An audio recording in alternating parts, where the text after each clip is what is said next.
21의 생각 이세영입니다. 바르샤바 게토. 2차 세계대전 당시 나치 독일이 만든 악명 높은 유대인 집단 거주지입니다.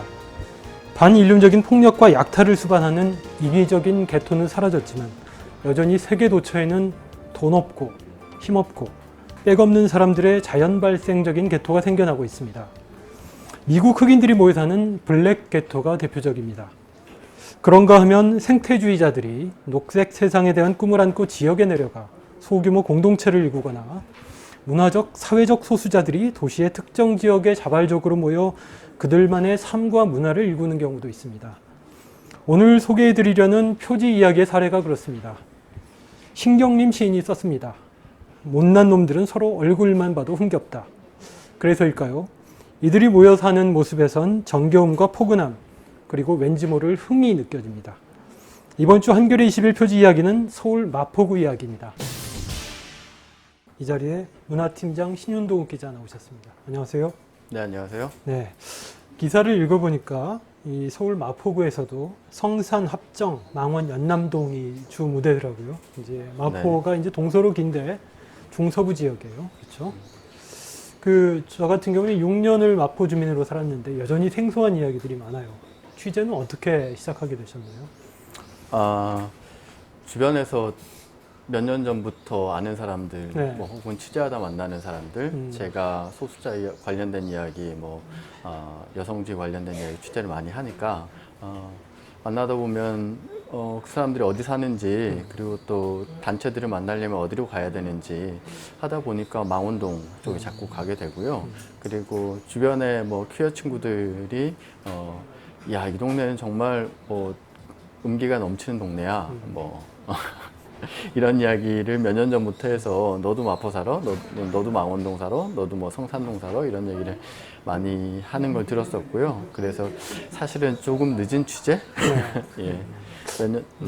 이 사회단체들의 마포 러시, 간략하게 이 현황과 역사를 좀 소개를 해주시죠. 예, 누구는 그걸 서진하고 있다고 얘기를 하던데요. 2000년대 초중반에 노무현 김대중 정권 거치면서 정부와의 관계, 그리고 그런 걸 또 이른바 전문 용어로는 가버넌스라고 하죠. 네.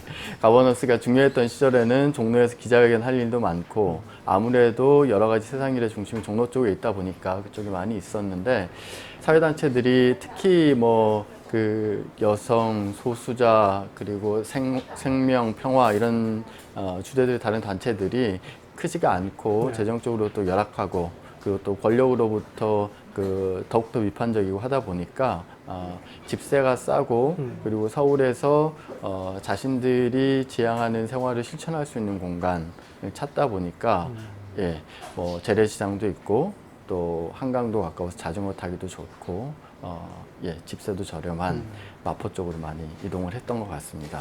어떤 단체들이 지금 마포 쪽에 자리를 잡고 있죠?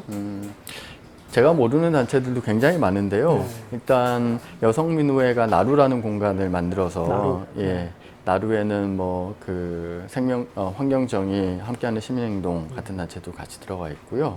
최근에는 인권재단 사람이 만든 인권중심 사람까지 쭉 있는데요.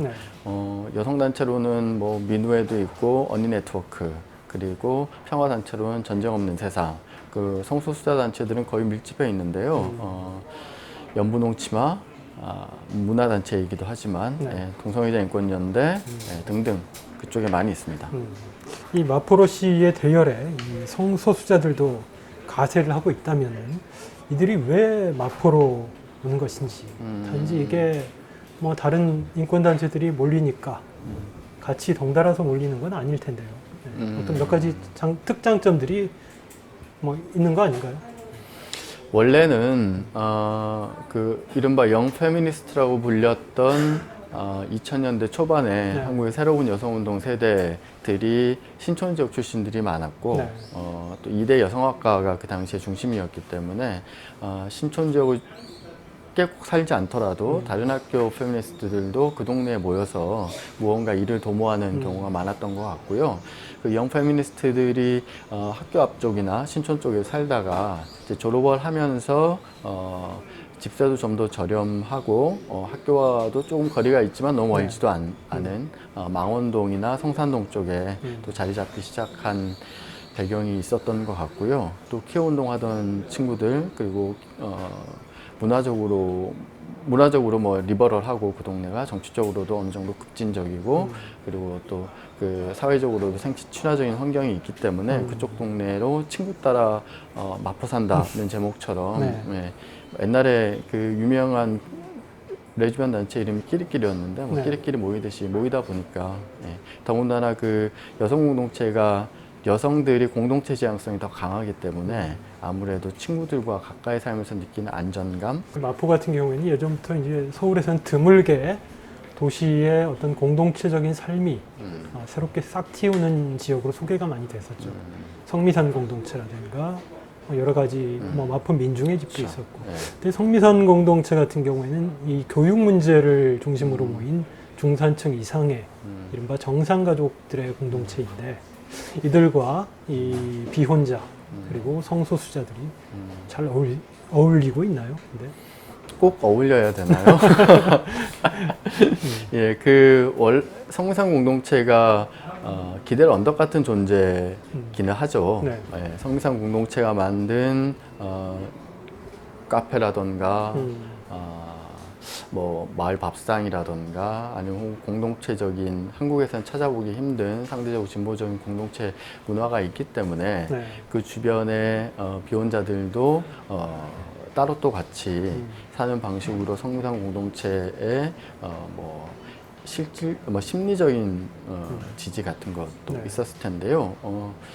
그렇다고 해서 두 공동체 간에 연계끈이 없지도 않지만 단단하게 이어져 있지도 않은데 어느 정도는 따로 또 같이 있었던 건데 최근에 뭐 성미산 마을 축제에 처음으로 마포 레인보우 주민연대가 부스를 차리고 참여하고 이런 방식을 통해서 그 비혼 여성이나 성소수자 같은 사람들 입장에서는 개토화되는 것을 어느 정도 방지할 수 있고 성산 공동체는 새로운 문화적인 충격이랄까요? 아니면 새로운 문화적인 자극이랄까? 이런 것을 얻을 수 있는 기회가 네. 조금씩 생기고 있다고 들었습니다. 서로 좀 도움이 되는 측면들이 있군요. 예, 그런 측면이 사실은 앞으로 한국 사회에서 눈여겨볼 만한 것일 수도 있죠. 그런 접점이 있는 공동체가 한국에 전무하다시피 하니까요.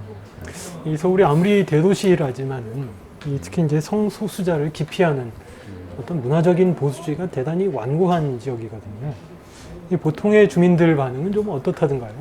사실 이분들이 말씀하셨다시피 마포는 아주 서울에서 중심도 아니고 또 외곽도 아닌 지역에 오래 살아온 사람들이 많은 네.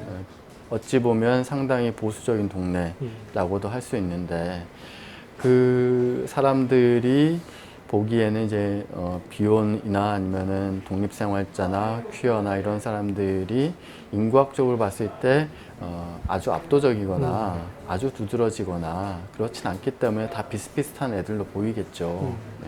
맨날 커밍아웃 하고 다니는 것도 아니기 때문에 네.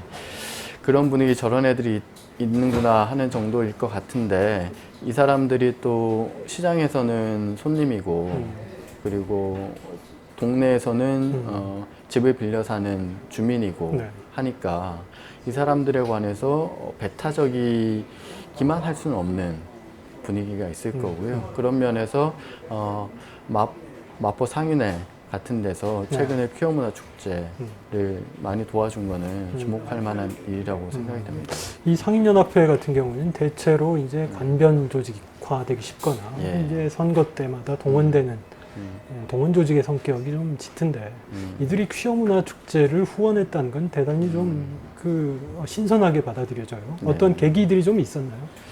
예, 말씀하신 대로 지역의 거점 중에 하나인 마포 민중의 집이 원래 뭐 옛날 민주노동당 때부터 해서 진보정당과 관련이 있잖아요. 네. 그 동네 지금 마포 민중의 집 대표를 하는 정경섭 씨를 중심으로 해서 상인회와 지속적인 관계를 가져왔고 특히 망원동의 홈플러스 입점 저지 운동을 하면서 상인들에게 깊은 신뢰를 줬던 것 같아요. 그래서 마포 민중의 집에 상인연합회 분들이 회원이기도 하고 또 마포 민중의 집에 마포 레인보우 주민연대 회원들이 회원이기도 하고 하면서 그 민중의 집이 중간 다리가 돼서 두 집단 사이에 관계를 맺도록 하는 계기가 됐던 것 같습니다. 이 지역 장소 마케팅 차원에서도 그분들의 선택이 좀 현명했던 것 같기도 해요. 퀴어 축제라고 네. 하는 게 마포 지역의 하나의 또 볼거리, 또 즐길거리가 될 수도 있지 않나 싶기도 하고요. 그분들 입장에서 홍대가 홍대 문화, 네. 홍대 거리라는 게 마포의 어찌 보면 가장 도드라진 문화적 자원이니까 그런 측면에 대한 현실적인 배경 고려 이런 게 있었기 때문에 보수적인 지역자치위원회 이런 데서도 반대를 하지 않았던 거 아닌가. 샌프란시스코를 흔히들 예로 많이 드는데요. 이처럼 이 소수자들이 모여 사는 지역들이 다른 곳이 있나요? 유럽이나 미국 같은 경우에요? 네덜란드 암스테르담 같은 데도 상당히 크게 있을 거고요. 호주 마디그라스 축제 열리는 동네 같은 경우도 그렇고 세계 큰 도시에 가면 어느 정도 일정한 거리 가보면 사실 뭐 그렇게 길지는 않네, 그렇게 크진 않네 그럴 수는 있지만 거리 정도의 규모를 가진 LGBT 커뮤니티 혹은 LGBT 밀집 지역, LGBT 상업 지역 뭐 이런 LGBT라고 하면 네, 다 있죠. 좀, 네, 그건 마포구청에서 바로 물어봤던 건데요. 이 시청자들 위해서 소개를 레즈비언, 게이, 바이섹슈얼, 퀴어, 트랜스젠더, 네. Q까지 붙이면 퀴어. 그렇게 알겠습니다. 이 기사가 나가게 되면 반응이 참 궁금해요. 특히 이제 지역의 대형 교회나 보수단체 쪽에서는 어떤 반응을 보일지. 뭐 무반응이겠죠. 무반응. 무반응일까요, 정말? 그분들 특징은 또 직접적인 충돌은 피해서 야, 너 여기 있는데 나가. 너 여기서 너랑 같이 못 살아. 네. 이렇게 또 얘기하기 위해서는 그분들이 필요한 용기가 있거든요. 그 용기를 낼 만큼 동기가 강하진 않기 때문에 이번 기사를 계기로 해서 이 우리가 몰랐던 동네라는 간판을 걸고 기획 연재를 시작하신다고요. 제보를 기다린다는 이 안내문도 붙었던데 네. 이 후보지로 생각하는 지역들이 어떤 곳인가요? 별로 없어서 애타게 기다리고 있습니다. 꼭 쓰게 될지는 모르겠지만 성북 구청장님이 요즘 구행정을 잘하신다는 소문이 좀 있어서 뭐 서울의 구 단위로는 최초로 인권조례를 제정을 하고 건물을 세울 때도 인권 환경영향평가를 한다고 하고 그 동네에 아마 오래된 장수마을이 있었던 것 같은데 그 지역에 또 아주 열심히 하는 활동가가 들어가서 도시 재활성화 그리고 그 도시 재생 뭐 이런 게 좀 주목할 만하다는 얘기를 들었고요. 서울뿐만이 아니라 전국의 모든 지역이 될 수가 있는 거죠. 후보지가. 더 넓히면은 심지어 다른 나라가 될 수도 있고요. 잘 알겠습니다. 오늘 수고하셨습니다. 예. 이번 주 특집 기사 주제는 최저임금입니다. 내년도 최저임금을 결정한 최저임금위원회가 곧 열리는데요. 아무래도 경제민주화와 서민경제 회복을 통해 국민 행복 시대를 열겠다고 공언해온 박근혜 정부인 만큼 거는 기대가 작지 않습니다. 올해 우리나라 최저임금은 4,860원입니다. 임노동자 임금의 반에 불과합니다. 최저임금의 현실화를 가로막고 있는 장벽들이 무엇인지 하나하나 짚어보겠습니다. 정치기사는 막무가내로 박정희 공원을 추진하는 최창식 서울 중구청장을 다뤘습니다.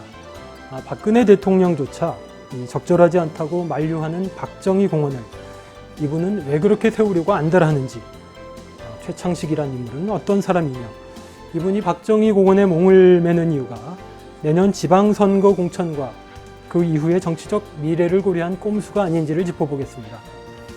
21의 생각, 오늘은 여기까지입니다. 지금까지 진행의 이세영이었습니다.